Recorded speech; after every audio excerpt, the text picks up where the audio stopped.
Jumpa lagi dengan saya Yedi Indra di Seruput Kopi Cantik dengan renungan yang berjudul Tanah Perjanjian milik kita mungkin dihuni oleh raksasa. Allah menjanjikan tanah perjanjian yang berlimpah susu dan madunya.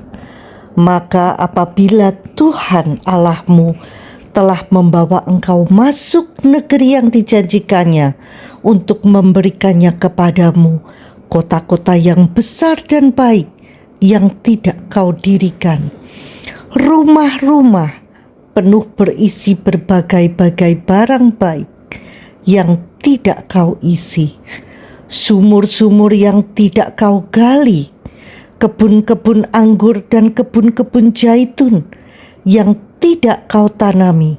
Dan apabila engkau sudah makan dan menjadi kenyang, maka berhati-hatilah supaya jangan engkau melupakan Tuhan yang telah membawa kamu keluar dari tanah Mesir, dari rumah perbudakan. Wow, sungguh berkat dan kelimpahan yang luar biasa. Masalahnya, tanah perjanjian itu ada raksasa-raksasanya, dan itu bagian kita yang harus menaklukkannya. Nah lo, antara kita dan setiap tujuan yang ingin dicapai ada serangkaian rintangan. Semakin besar tujuannya, semakin besar rintangannya. Keputusan kita untuk menjadi orang hebat yang dipakai Tuhan secara spektakuler memiliki hal-hal besar yang akan kita kelola agar memberkati banyak orang serta mengeksekusinya dengan melakukan sesuatu yang luar biasa. Perlu keahlian agar mampu menghadapi kesulitan dan tantangan yang luar biasa juga. Terkadang aset terbesar kita untuk menaklukkannya hanyalah kemampuan kita untuk tetap fokus kepada Tuhan lebih lama dari orang lain. Keberanian tetap taat meski jalan-jalannya seolah tidak masuk akal, dan terus mengikutinya langkah demi langkah. Dan ternyata setiap langkah itu merupakan suatu mujizat. Agar bisa melakukannya diperlukan pengalaman dan hubungan pribadi yang mendalam, sehingga kita betul-betul mengenal karakter dan kasih-Nya kepada kita.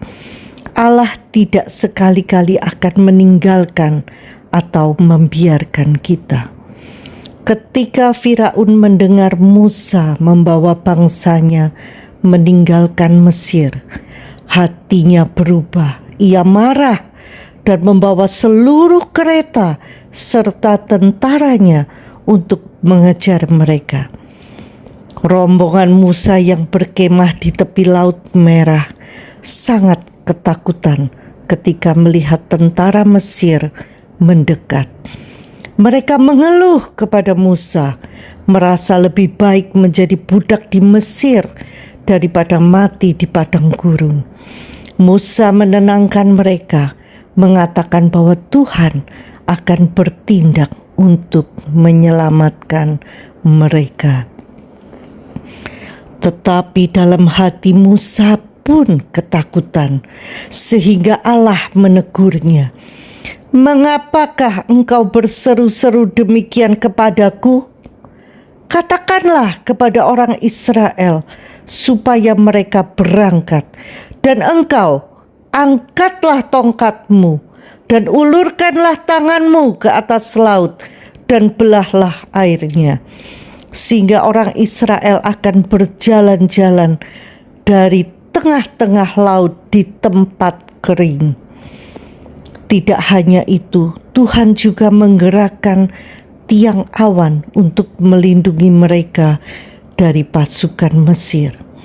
Saat Musa mengulurkan tangannya, air laut terbelah dan menjadi tembok di kanan kiri, sehingga orang Israel bisa melewatinya dengan aman.